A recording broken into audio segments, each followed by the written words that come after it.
ईशान्यपते नमः स्वाहा नमः स्वाहा ओम नमो बबलुजाय व्यतिरेनानपते नमः स्वाहा महादेवाय धीमहि तन्नो रुद्रः प्रचोदयात् तत्पुरुषाय विद्महे महादेवाय धीमहि तन्नो रुद्रः प्रचोदयात्। शिवलिंग हमारे किशनगढ़ के लिए एक अद्भुत ऐतिहासिक चीज़ है। हमारे किशनगढ़ में पहली बार ऐसा हुआ है शिवरात्रि के अवसर के ऊपर। हमें बहुत खुशी हुई है कि इस प्रकार का आयोजन हमारे यहाँ हो रहा है। और रुद्राक्ष पहली बार हमने भविष्य में ऐसा बना हुआ शिवलिंग देखा है। कभी हमने हमारी ज़िंदगी में ऐसा शिवलिंग नहीं देखा है। हम कामना करते हैं कि आगे भी हमारे किशनगढ़ में इसी प्रकार का भव्य आयोजन किया जाएगा। शिव कथा बहुत अच्छी थी और हर जितने भी आदमी जाए वो जहाँ आता था मैं यही कहता शिव कथा और सबसे टॉप है, जबकि आज तक ऐसा कोई प्रोग्राम यहाँ हुआ ना हो कि भी होगा ऐसा। किशनगढ़ की पावन धरा पर पहली बार माननीय श्री बटुक भाई के द्वारा इस तरह रुद्राभिषेक करने का जो अवसर हमको मिला है। किशनगढ़ एक धार्मिक नगरी है, शुरू से ही हम किशनगढ़ की नगरी पूर्णतः कृष्णमय रही है। श्रीनाथ जी महाराज 7 दिन यहाँ विराजे हैं, इस हिसाब से किशनगढ़ की तरह शुरू से पवित्र है। परंतु वर्तमान में बटुक भाई ने अपना ये रुद्र का जो रुद्राक्ष का प्रयोग करके इसको और भी पुण्य और पवित्र कर दिया है। यहाँ का प्रोग्राम बहुत अच्छा है, पहली बार हुआ है यहाँ किशनगढ़ में। और मोदानी परिवार को बहुत बहुत हार्दिक बधाई है। उन्होंने गौशाला में भी दान पुण्य करा है और उत्तराखंड के लिए भी उन्होंने दान पुण्य करा है। और बड़ा अच्छा किशनगढ़ के लिए सौभाग्य की बात है कि यहाँ ऐसा प्रोग्राम हुआ है और आगे भी होता रहे।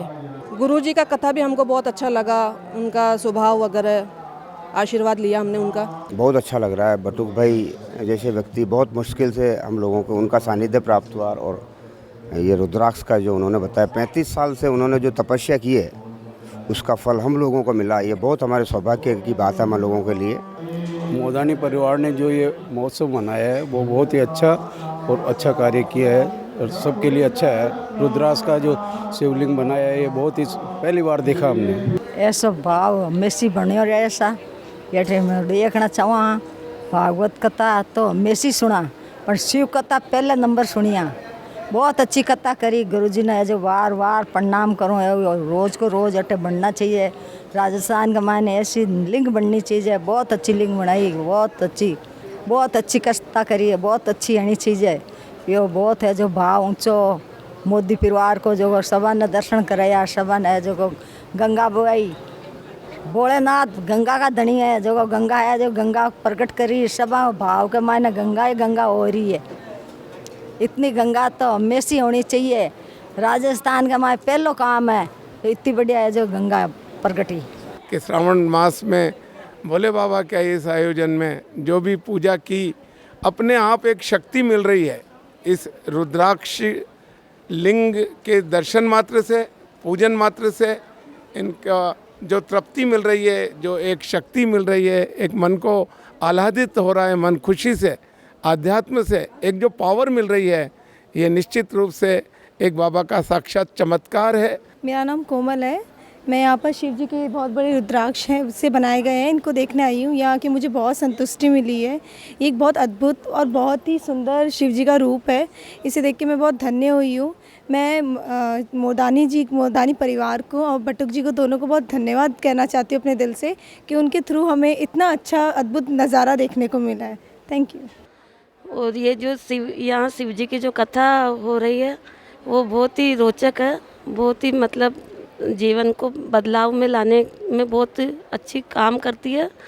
और ये मोदानी परिवार को बहुत धन्यवाद देती हूँ। और गुरुजी बटुक भाई गुरुजी को बहुत धन्यवाद जो इतना कीमती समय निकाल के यहाँ किशनगढ़ में हम सबको कथा सुनाई। हम सब विभोर हो जाते हैं कथा सुन के।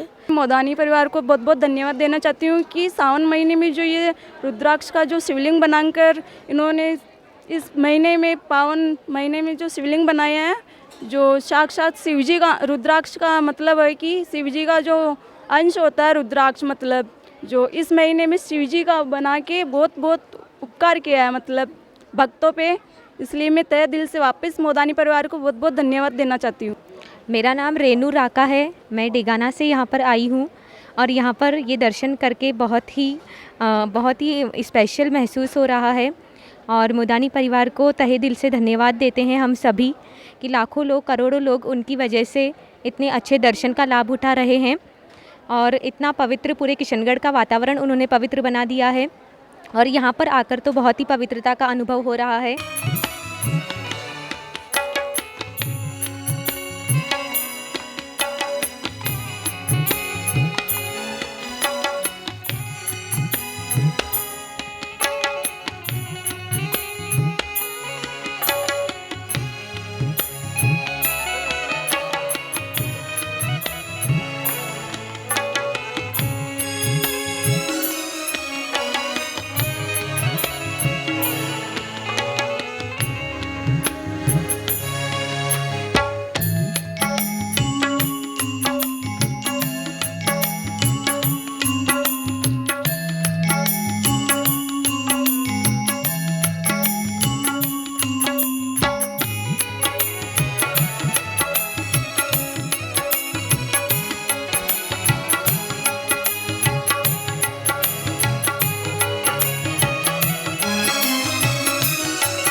गणेशं विघ्ननाशाय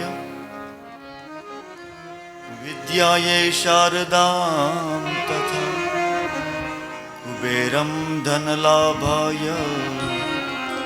पूजयन्ति जनाः सदा। गुरुर्ब्रह्मा गुरुर्विष्णु गुरुदेवो महेश्वर गुरु साक्षात् परब्रह्म तस्मै श्री गुरुवे नमः। नमोस्तु तेर्व्यास विशाल बुद्धे फुल्लारविन्दायत पत्र नेत्रम्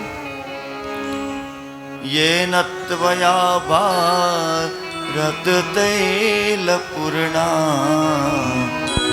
प्रज्वालितो ज्ञानमय प्रदीप प्रज्वालितो ज्ञानमय प्रदीप।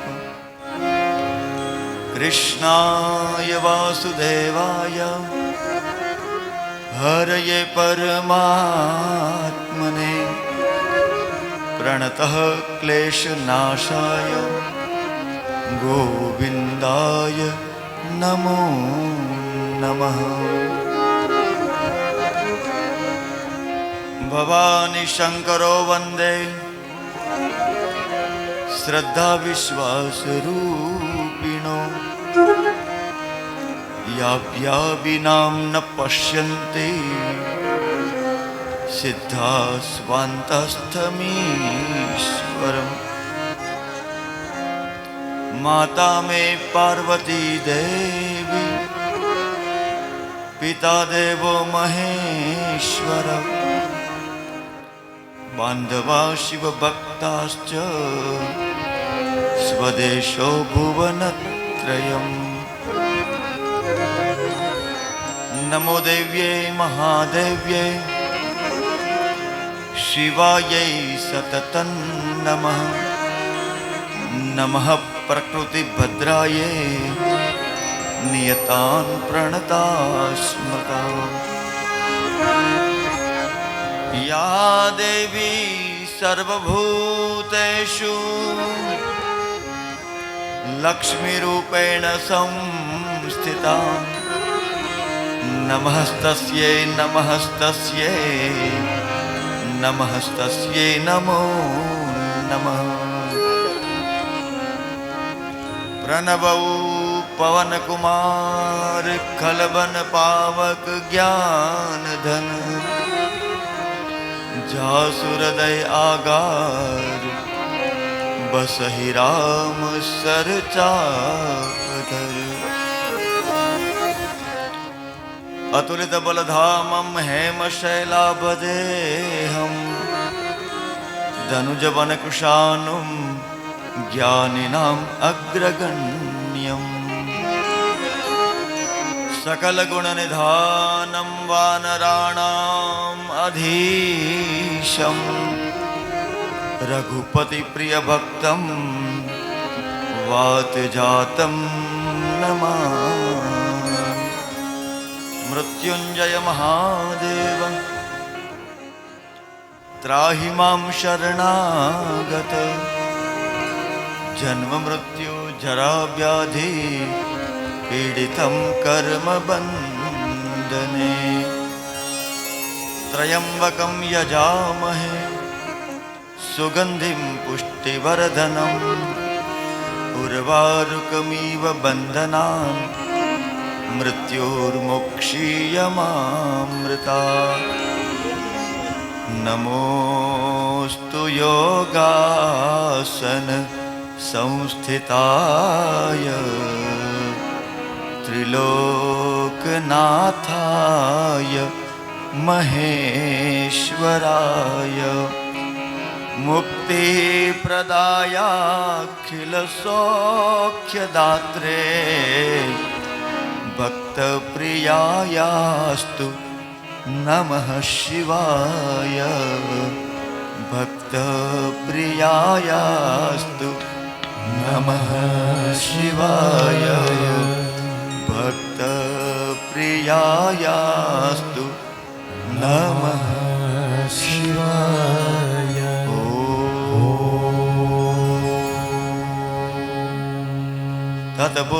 तत्पुरुषाय विद्महे महादेवाय धीमहि तन्नो रुद्र प्रचोदयात्।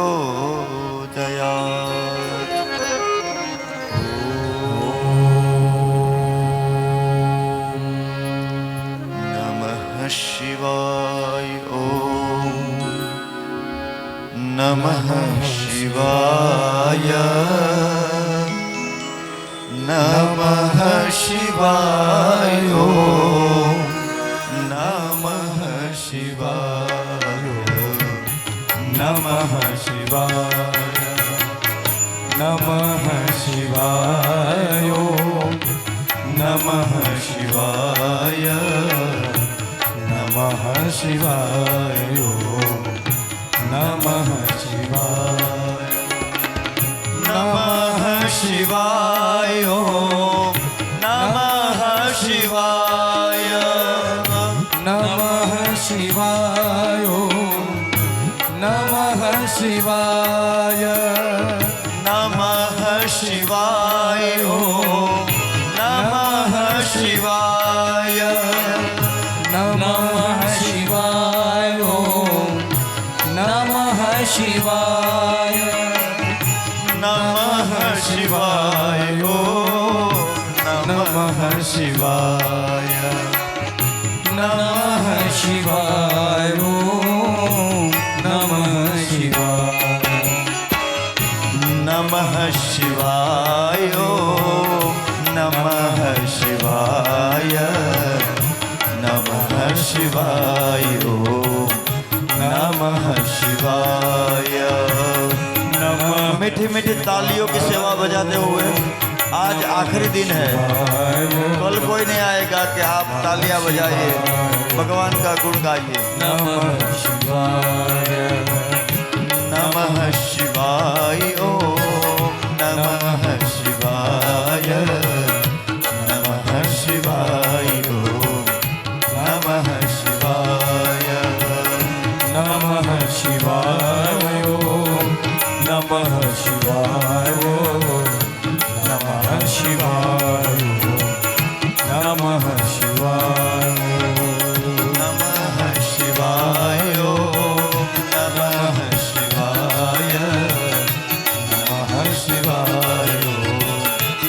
नमः शिवाय नमः शिवाय ओम नमः शिवाय ओम नमः शिवाय नमः शिवाय नमः शिवाय नमः शिवाय नमः शिवाय नमः शिवाय नमः शिवाय नमः शिवाय नमः शिवाय ओम नमः शिवाय। आइए मीठी मीठी तालियों की सेवा करते हुए हर हर भोला शंभो तुम्हारी धुन लागी हर हर भोला हे भोला शंभो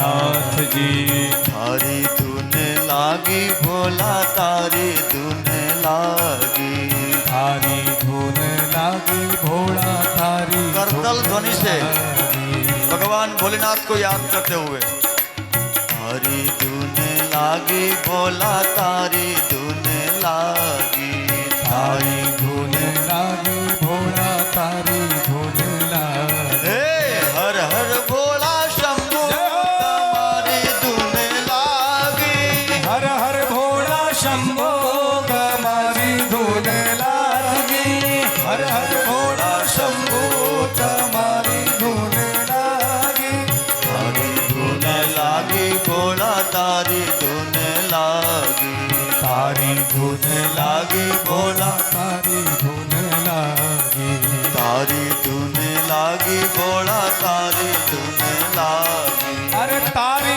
धुन लागी भोला तारी धुन लागी हर हर भोला शंभो तुम्हारी धुन लागी हर हर भोला शंभो तुम्हारी भोलानाथ जी ओ हर हर भोला शंभो तुम्हारी धुन अपनी तालियों की सेवा बजाते हुए हर हर भोला शंभो तुम्हारी धुन लागी तारी धुन लागी भोला तारी धुन लागी तारी धुन लागी भोलानाथ भोलानाथ जी हर हर भोला शंभो तुम्हारी धुन लागी हर हर भोला शंभो तुम्हारी भोलानाथ जी हर हर भोला शंभो तुम्हारी धुन लागी हर हर भोले शंभो तुम्हारी भोलानाथ जी हर हर भोला शंभो तुम्हारी धुन लागी हर हर भोला शंभो तुम्हारी धुन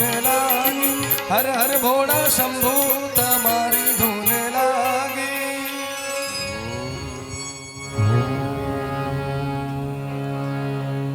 वंदे देव उमापतिं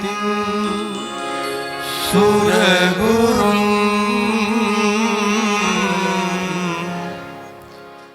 वंदे जगत् कारणं वंदे पन्नगभूषणं मृगधरं वंदे पशूनापतिं वंदे सूर्यशशांक वहनी नयनम् वंदे मुकुन्दं प्रियं वंदे भक्तजनाश्रयं च वरदम् वंदे शिवं शंकरं वंदे शिवं शंकरं वंदे शिवं शंकरं। बोलिए गणपति गजानन महाराज की जय, राजराजेश्वर महादेव की जय, रुद्राक्षेश्वर महादेव की सदगुरु देव की जय, लंगड़े जी महाराज की जय, अपने मात पिता की जय, सनातन धर्म की जय। भगवान आशुतोष अवधवदानी भोले बाबा की असीम कृपा से स्वर्गीय श्री सत्यनारायण जी मोदानी द्वारा संकल्पित इस दिव्य शिव महोत्सव के अंतिम पड़ाव में 5वें दिन में हम पहुंच गए।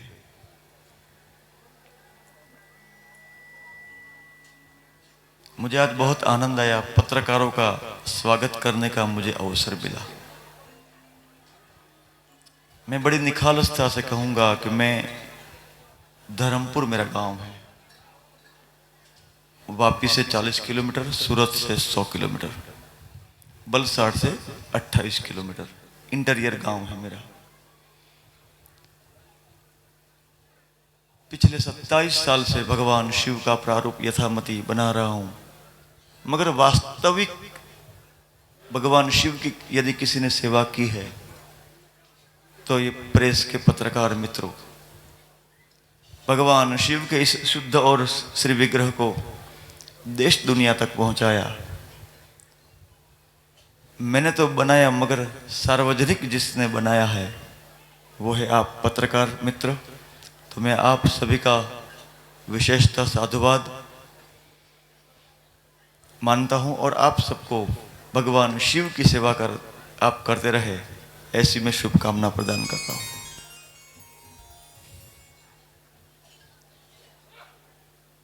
संकल्प में कितनी शक्ति होती है, उनका ये जीता जागता ये एग्जाम्पल है। मैली चादर ओढ़ के कैसे, मैली चादर ओढ़ के कैसे, द्वार तुम्हारे आऊं, द्वार तुम्हारे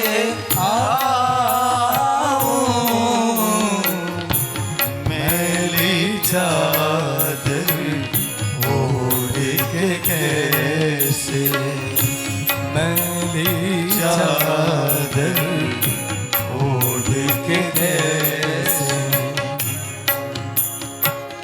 जन्म जन्मांतर के इस मैली चादर को लेकर हम इस संसार में आए हैं, मगर जाना है जदगतवान निवर्तन्ते तद्धामं परमं मम। ये हमारा आखिरी फेरा हो जाए, हमारा जन्मारा आखिरी हो जाए, कि हमें फिर से जन्म न लेना पड़े, फिर से मरना न पड़े। वहां जाना है कि जदगतवान न निवर्तन्ते, वहां जाके कोई वापस नहीं आता है। उसे कहते हैं भगवान भोले बाबा का परम धाम, वैकुंठ गोलोक कैलाश धाम।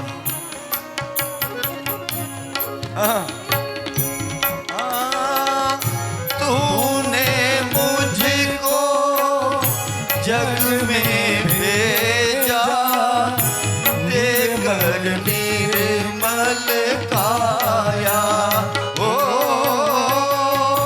आकर के संसार में मैंने उस पर दाग लगाया।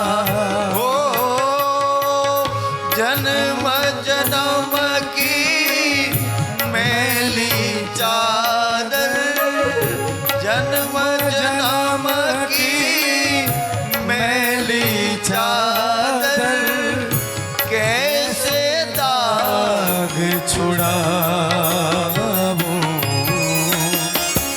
मैली चादर ओढ़ के कैसे। हे भोले बाबा, आपने करुणा करके दिव्य मनुष्य का जन्म दिया। हजारों वर्ष हमने साधना की होगी, तब ये दुर्लभ मानव देह मिला। दुर्लभो मानुषो देहो देहि नाम क्षण भंगुरम। अद्भुत मानव देह, मगर हमने उसको जुए में, मारामारी में मारा तेरा, क्या सिर्फ धनार्जन करने में ही अपना पूरा जीवन व्यर्थ गवा दिया। इस जीवन की चादर में इतने दाग लगा दिए कि कोई दाग दिखता नहीं, मैली हो गई, काली हो गई। यदि ठाकुर के दरबार में बैठकर सब सुबह पूजा करते हो ना, सिर्फ पूजा करने बैठते हैं, मुदानी परिवार तो कितना अद्भुत श्रृंगार करके बैठते हैं, रुद्राक्ष की माला पहनकर बैठते हैं, क्योंकि देवो भुक्त्वा देवम यजेत। भगवान की पूजा करने के लिए भी भगवान के जैसा हमें बनना पड़ता है। जब तक हमारे अंदर भगवान तत्व विराजित नहीं होता है, तब तक हमें पूजा करने का भी अधिकार प्राप्त नहीं होता है। इसलिए पंडित जी जल छिड़कते हैं, अपवित्रो पवित्रो वा सर्वावस्थां गतो पिबा यः स्मरेत पुंडरीकाक्षं सबाह्याभ्यंतरः शुचि। मगर पंडितों को पता है कि बाहर की शुद्धि हुई, अंदर का मैल तो ऐसे ही पड़ा है। फिर बोलते हैं महाराज जी त्रयाचमनियम्मा, 3 चम्मच भर के जल को ग्रहण कीजिए। तो के क्यों? तो के अंतर की शुद्धि करनी है।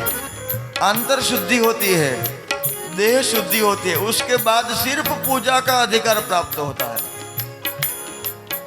तो हमें तो बाबा के दरबार में कैलाश में जाना है, श्रीजीवास करना है, गौलोक वास जाना है, वैकुंठ जाना है, परम धाम जाना है। तो परम धाम को यदि हमें जाना है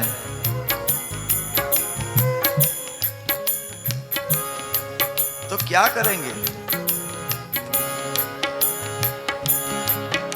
पूरी जिंदगी काम काम और काम चलता ही रहेगा।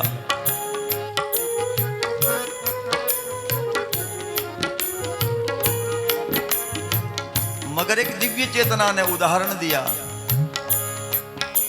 कि आप विपुल मात्रा में कार्य करके अपने कार्य के अंदर धर्म को प्रस्थापित करके अपना कर्म ही पूजा बन जाए और पूजा की जरूरत ही न रहे। जो भी करो वो पूजा ही कहलाए, अलग से कर्मकांड की जरूर न पड़े। हम ऐसा कोई काम न करें कि जिससे किसी का दिल दुखे। हम ऐसा वचन न बोले किसी को गलत लगे। तो एक महापुरुष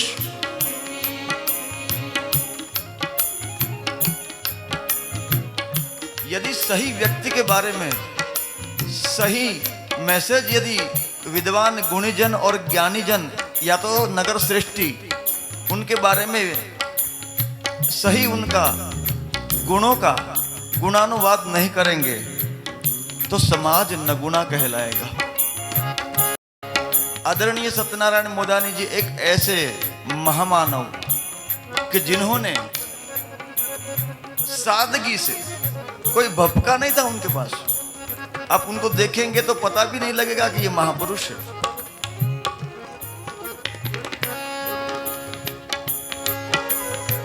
सरल सुभावन मन को दिलाई, सरल स्वभाव काम में है तारी। ओ सरल सुभावन मन को दिलाई।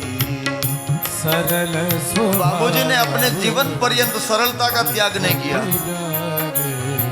बिजनेसमैन आया उनके साथ भी बैठते थे, छोटे बच्चे के साथ भी बैठते थे, गरीब के साथ भी बैठते थे, जरूरतमंद के साथ भी बैठते थे। इसलिए बाबूजी सर्वमान्य बने। सरल स्वभाव, स्वभाव में निजी सरलता, न मन कुटिलाई, मन में कोई कुटिल भाव नहीं। जो भी कहना था रूबरू में कह दिया, पीछे से कोई बात नहीं। आया रोकड़ा कर दिया, चल कैश में, बाद में छोड़ उसको। तो अच्छा है तो अच्छा कह देते, गलत है तो गलत कह देते। मन में कोई कुटिलता नहीं। और ठाकुर जी की जीवन पर्यंत सेवा करते रहे। जो भी मिला वो ठाकुर का प्रसाद है।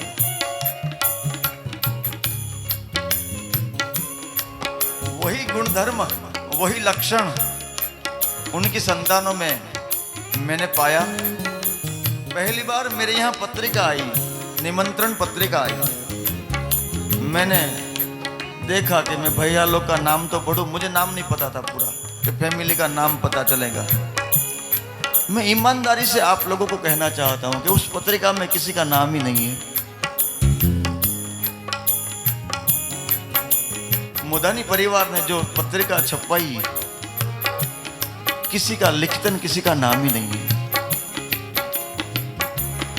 बैंकॉक से राजेंद्र जी बात करते कि भैया वो तो ठाकुर जी करवा रहे हो और हम तो निमित्त मात्र हैं। और श्रीनिवास जी इतनी बड़ी हस्ती, मगर ऐसे पंडाल में घूमते रहते, पता ही नहीं चलता। क्या सरलता है। आपकी सरलता में दिन प्रतिदिन वृद्धि हो। ठाकुर जी आपके अन्न के भंडार भरे रखे।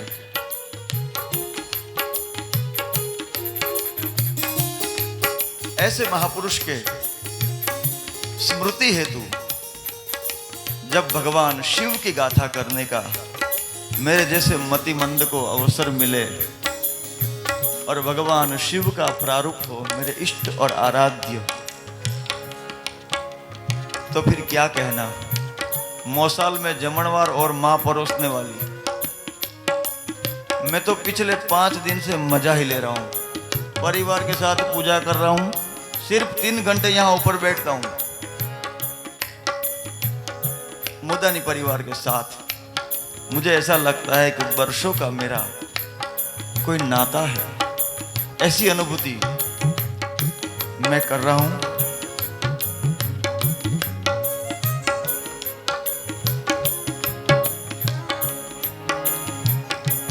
भगवती मां जगन्माता पार्वती और भगवान शिव महेश की शादी संपन्न हुई। एक सेठ के यहाँ शादी होती है तो बड़ा माहौल होता है। तो आतो भोलानाथ, जगन्धात्री माँ पार्वती और आशुतोष औढ़रदानी भगवान भोले बाबा की शादी। उस वैभव की क्या बात करे। कुबेर जहां पर झाड़ू लगाता हो, उस पांडाल के वैभव के बारे में क्या कहे। अद्भुत,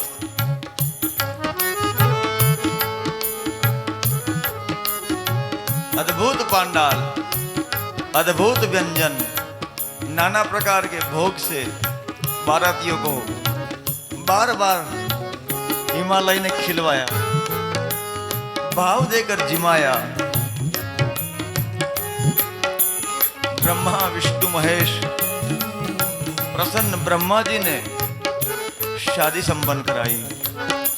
गोत्रोच्चार करने की बारी आई। महाराज जी ने पूछा कि वरराजा का नाम बताइए, दूल्हे का नाम बताइए। गुजराती में हम वरराजा कहते हैं। दूल्हे का नाम तो के शंकर, भोलानाथ, शिव, जो भी आपको अच्छा लगे। गोत्रोच्चार शुरू हुआ। पूछा किसके पुत्र है। नारद जी बगल में बैठे थे। अरे ब्रह्मा जी,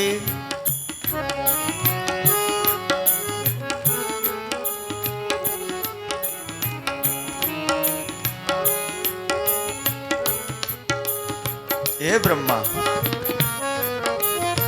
ये तो महादेव है। महादेव के पिता कौन?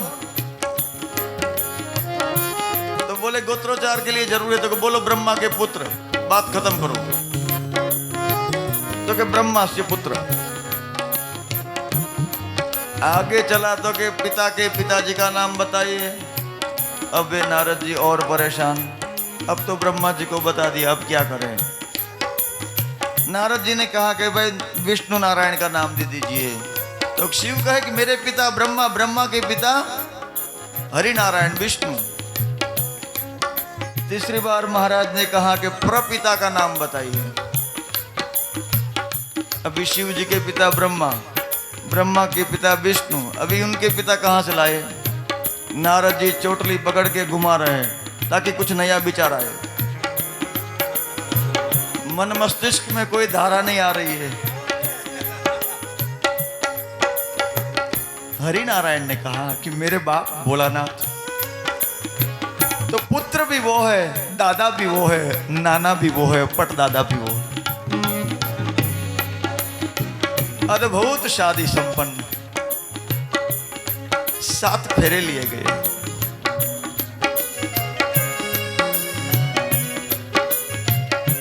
पूरा हिमालय का समाज भगवती मां अंबा, मां पार्वती की शादी को देखने के लिए अबाल वृद्ध पधारे थे। सबने आशीर्वाद दिया।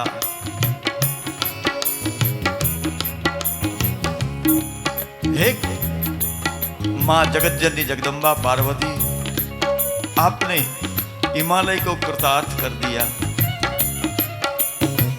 आपने हमें कृतार्थ कर दिया। जब भी आपका नाम लिया जाएगा तब हिमालय को याद किया जाएगा, हमको याद किया जाएगा। सुफल मनोरथ होई तुम्हारे, सुफल मनो पूरा विद्वत समाज होई तुम्हारे, अग्रणी महिलाएं, माता तुल्य महिलाएं, मौसी भोई फूफा, सब लोग सारे जगत को आशीर्वाद देने वाली मां पार्वती को आशीर्वाद दे रहे हैं कि हे अम्बा, हे पुत्री पार्वती, तेरी सभी मनोकामना भगवान शिव पूरी करे। बहुत समय बीता, हिमालय को भगवती को विदा करने का मन नहीं हो रहा है।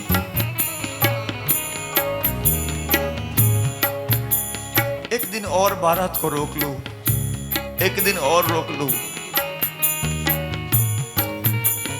हिमालय और मैना परेशान कि पुत्री चली जाएगी तो मेरा घर सुना सुना हो जाएगा, उसके बगैर मेरा दिवस कैसे बीतेगा। जिसके साथ हमने 20-20 साल जिस आंगन में खेली है लल्ली, आज किसी के साथ पानी ग्रहण करके पुत्री किसी की पत्नी बनकर विदा हो जाएंगी। हिमालय और मैना जान को विदा करने की तैयारी नहीं कर रहे। काफी दिन बीत गए।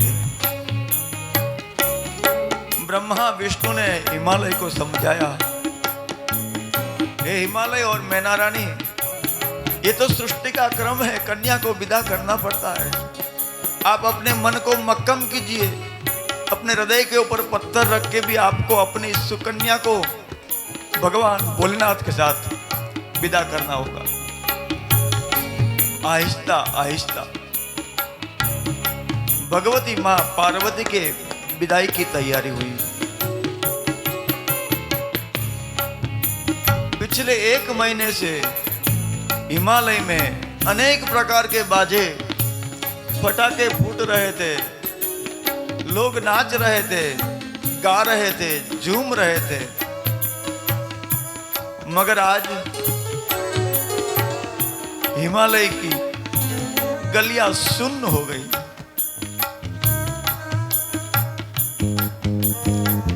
पक्षी ने कलरव करना बंद कर दिया, पक्षी ने पंख फड़फड़ाना बंद कर दिया, वायु ने बहना बंद कर दिया। प्रकृति जैसे कोई उसको बरसों से रोग हो गया और जैसे लता और पत्ता पीले पड़ जाते हैं, सारी प्रकृति क्षुब्ध हो गई।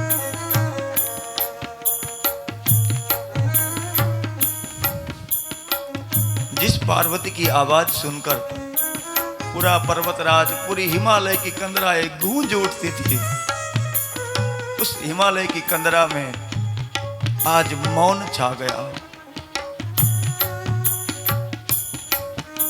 कोई किसी के सामने नहीं देखता है,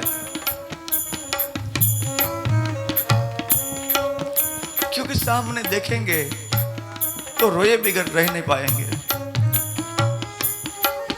और सब लोग चाहते थे कि हमें रोना नहीं है, हम रोते हैं तो पार्वती को अपशुकुन होगा और हमें पार्वती को अपशुकुन नहीं करवाना है, उनको खुशी खुशी विदा करना है।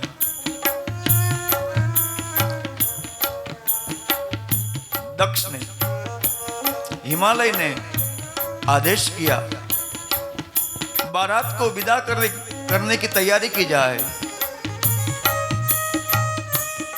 जैसे आवाज लगी हिमालय की के बारात को विदा करने की तैयारी करे, दो चौकी को घर के आंगन में लगाया गया। भगवान शिव और पार्वती को साथ में खड़ा करा। मैना रानी आई, कलश लिया, पंच पल्लव लिए, इसके ऊपर श्रीफल लगाया, 7 बार जल उतारा, भूमि के ऊपर जल त्याग किया और भूमि का भगवती मां जगदम्बा को टीका किया। मां जगदम्बा को भूमि का टीका लगाते हुए मैना ने कहा, हे पार्वती, हे जगदम्बा,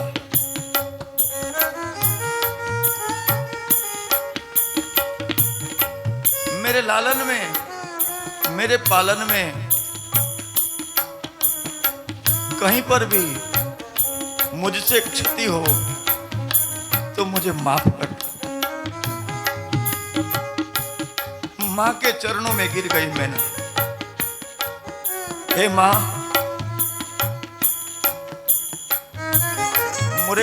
मेरे अपराध को आप भूल जाएंगी।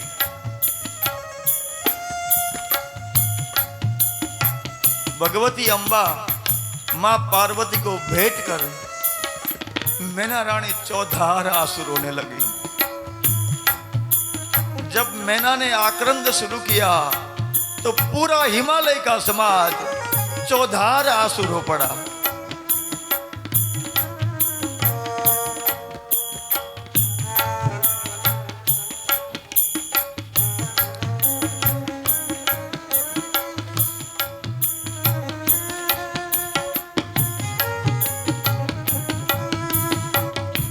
विश्रुत लज्जा रुरुरु सुस्वरम, सुस्वर जोर जोर से आवाज लगा के पूरा हिमालय का समाज रो रहा है।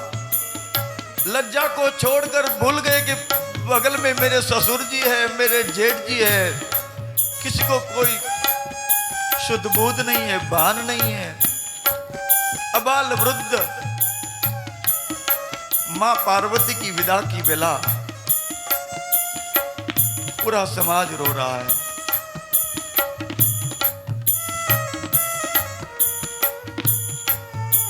पक्षी रोने लगे,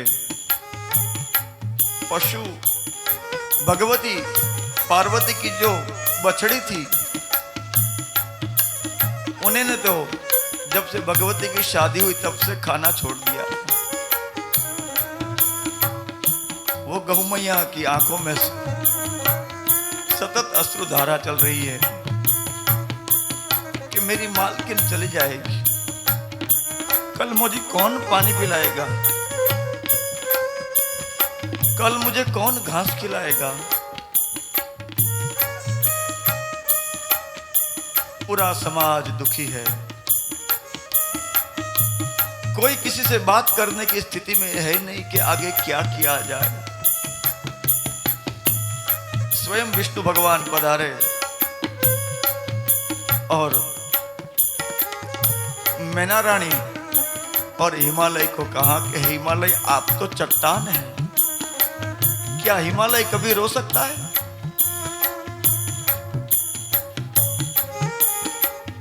मगर मैना रानी की हालत देखकर हिमालय अपने आप को रोक नहीं पाया।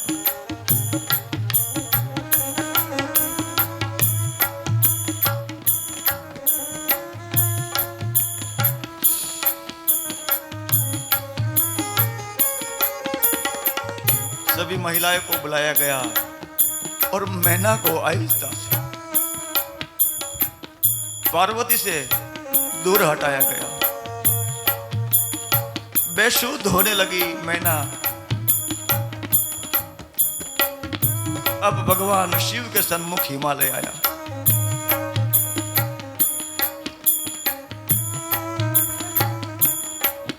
हिमालय भगवती के चरणों में गिर गए।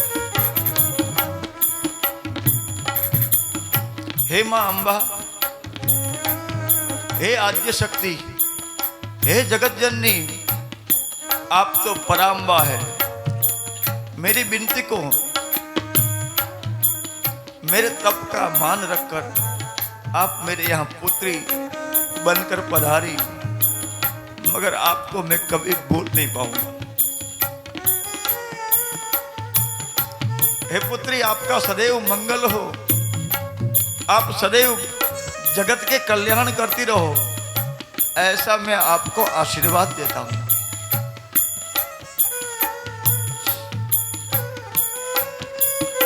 और भगवान शिव के चरणों में जैसे लाकड़ी पड़ती है, ऐसे ठाकुर के चरणों में हिमालय गिर गया। बार बार मनाने पर भी हिमालय उठता नहीं।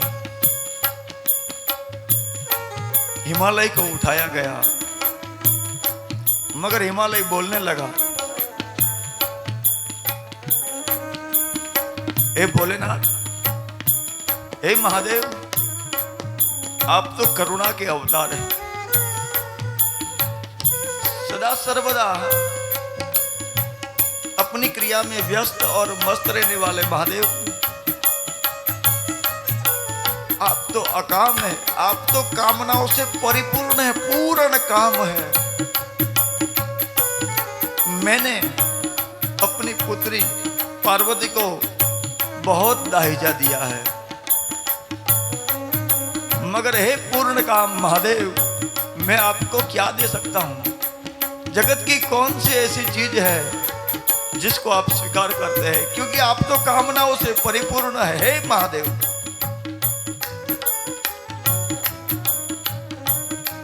क्या पेश करूं तुझको, क्या चीज हमारी? हे महादेव, आपके सामने ऐसी कौन सी चीज मैं आपको पेश करूं जो हमारी है? मगर आज मेरे दिल का कलेजा, मेरे हृदय का एक भाग, या तो मेरा हृदय ही समझ लीजिए, क्या पेश करूं तुझको, क्या चीज हमारी है?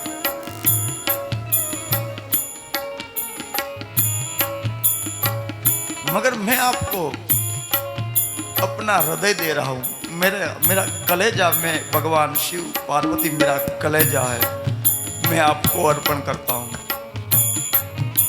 आपके संसार के चक्र में कहीं पर भी मेरी पुत्री पार्वती से गलती हो जाए, कोई भूल कर दे, तो हे ठाकुर, हे नटराज, हे योगेश्वर, हे योगीश्वर, हे भोलानाथ, वो गलती पार्वती की नहीं, दक्ष और मैना की थी, ऐसा मानकर उसे माफ कर देना। बार बार भगवान शिव के चरणों में पड़ते हुए मैना रानी को बुलाया गया। पुनः भगवान शिव और पार्वती का पूजन हुआ। मां अंबा ने, मां पार्वती ने बाजट से चौकी से नीचे उतरकर अपने गृह का पूजन किया, चौखट का पूजन किया और पूजन करते दोनों हाथ में चावल लेकर अपने घर के ऊपर बिखेरे और आशीर्वाद दिया।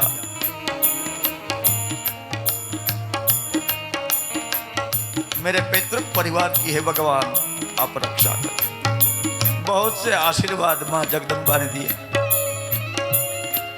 और आहिस्ता आहिस्ता बारात आगे चली। हिमालय ने कहा कि कोई रोएगा नहीं। पूरा समाज हाहाकार मच गया। कौन सुने? मां जा रही है।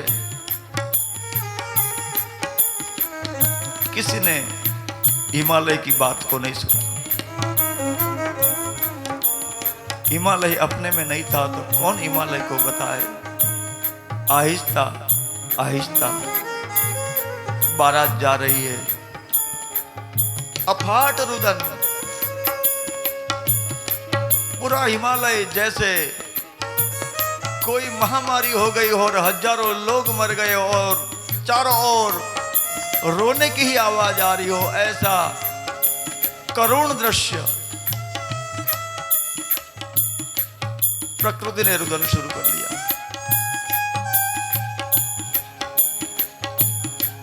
गांव की भागोड़ आई।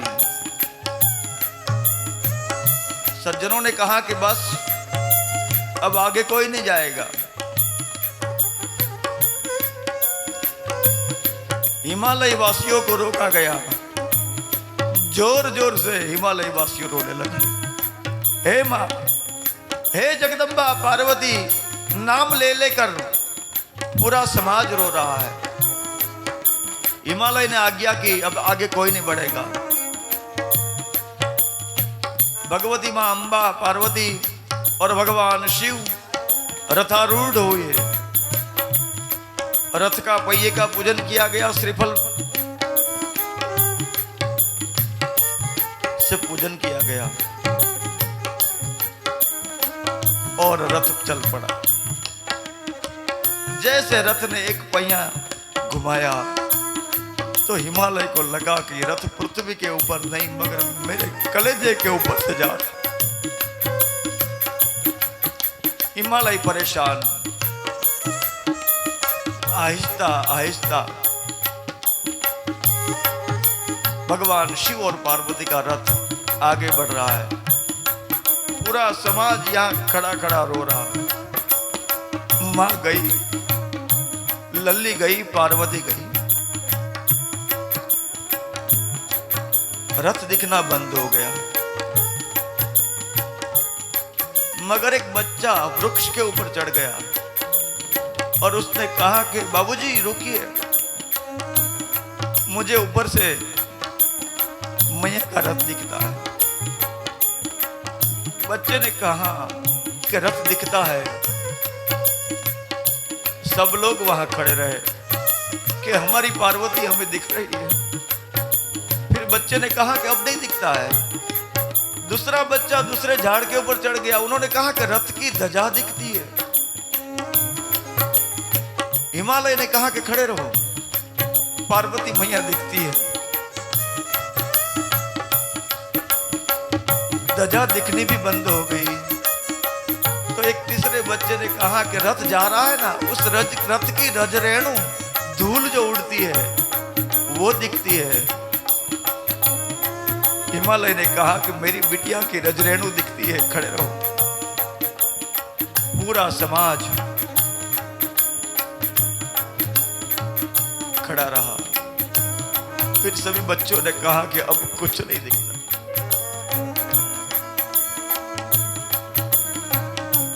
पूरा समाज वापस आ रहा है। मगर हिमालय ने कहा कि अब कोई रोएगा नहीं, मेरी पुत्री का अब शुकन होगा। हम उसको राजी खुशी विदा करके आ रहे, कोई रोएगा नहीं। पूरा हिमालय का समाज मौन आ रहा है। जाते थे तब तो अच्छा था कि सब जोर जोर से रो रहा था, मगर अब पूरा समाज शांत हो गया। अब हिमालय को लगता है कि यदि मुझे धरती फट जाए और जगह दे दे तो मैं समा जाऊं। अब मैं घर जाऊंगा तो मेरी पुत्री के बगैर मैं कैसे जी पाऊंगा। मैं रात्रि को लेट आऊंगा घर पे तो मुझे मेरा मत्था कौन दबाएगा। मुझे डांटने वाली मेरी लाडली पार्वती चली गई। अब मैं कैसे जी पाऊंगा। लुटाई गयो मारो खजानो, आज दादू जो तोर्यो। लुटाई गयो मारो लाड़े खजानो, दाद हूँ जो तोर्यो। जान गई जाने जानने लईने, जान गई जाने मारी जानने लईने। मारो सोनो माडवड़ो माड़ी मारा काल जाके रो कटको आजे। गांठ थी छूटी गयो माड़ी मारा काल जाके रो कटको आजे। गांठ थी छूटी गयो।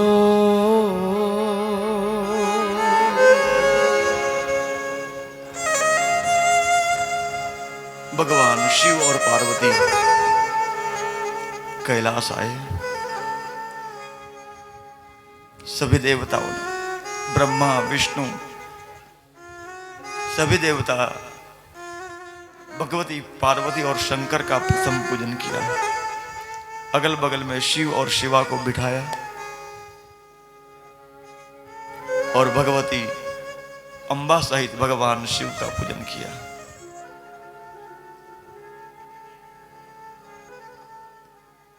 वागरथौ विवसंपृक्तो वागरथौ पतिपतये, जगतः पितरो वंदे पार्वती परमेश्वर।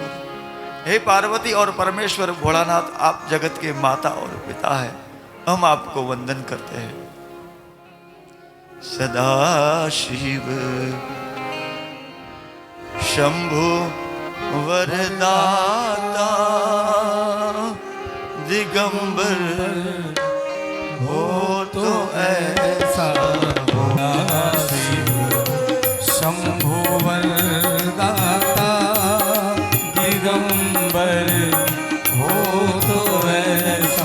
सर्ववर दाता दिगंबर हो तो ऐसा हो। सदा शिव शंभु वरदाता, दिगंबर हो तो ऐसा हो। सदा शिव शंभु वरदाता, दिगंबर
कल्पतरुओं की छाया में शिखर कैलाश के ऊपर कल्पतरुओं की छाया में कल्पतरुओं की छाया में रमे नित संग गिरजा के रमे नित संग गिरजा के रमण धन हो तो ऐसा हो सदा शिव सर्ववरदाता दिगंबर हो तो ऐसा हो। भगवान शिव और पार्वती का अद्भुत दाम्पत्य शुरू हुआ।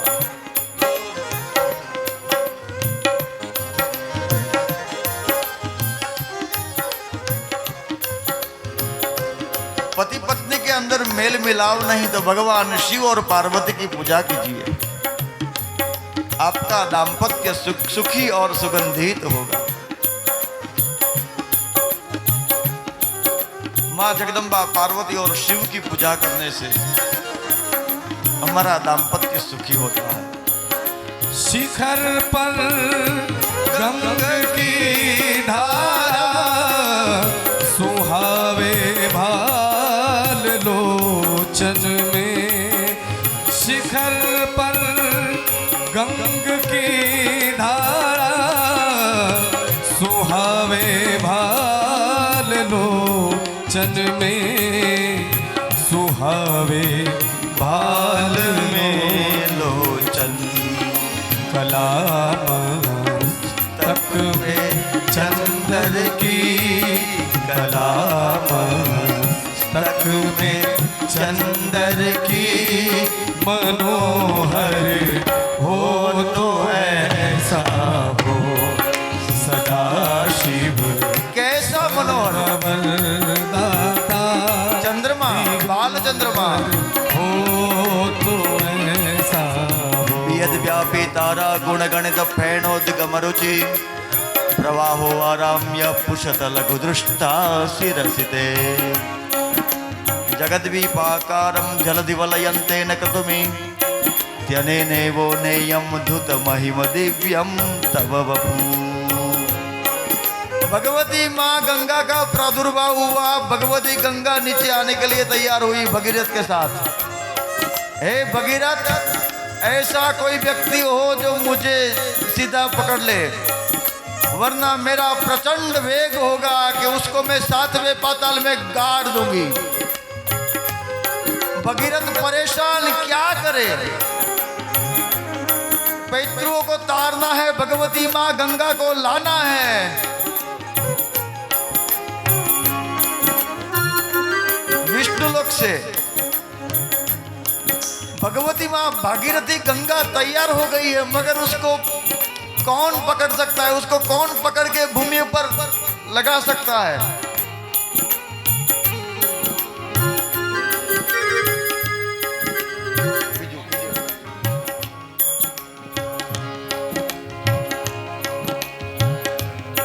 भगवती को कौन झेल ले। ऋषि मुनियों ने कहा कि हे भगीरथ, तू भगवान शिव का आश्रय कर, भगवान शिव के सिवा किसी की ताकत नहीं।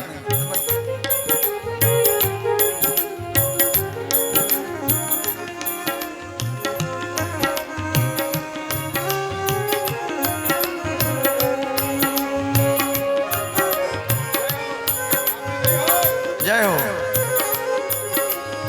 भगीरथ ने भगवान शिव का तप किया। बोले बाबा प्रसन्न, बोलिए क्या है। तो कि बाबा भगवती भागीरथी गंगा स्वर्ग से धरती पर आ रही है, तो क्या आने दो। तो कि उनको बहुत अभिमान है कि मुझे कौन पकड़ सकेगा, मैं उसको 7वें पाताल में गाड़ दूंगी।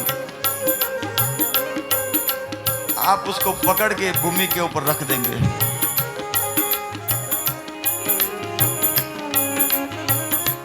बोले बाबा ने तथास्तु कहा। मुहूर्त नक्की किया गया।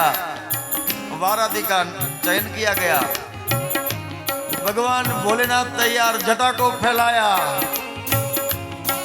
कटे के ऊपर हाथ और एक हाथ ऊर्ध्व दिशा में रखा कि भगवती आप पधारे।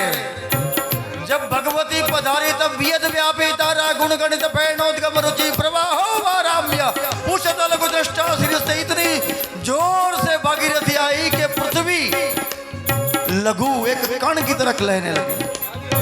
पुष्ट लघु दृष्टा सिरस्ते, इतनी जोर से भगवती माँ गंगा ने अपना जल प्रवाह छोड़ा, मगर आ तो भोलानाथ, उसने अपनी जटा को फैलाया और भगवती को अपनी जटा में कैद करके जटा को बंद कर दिया।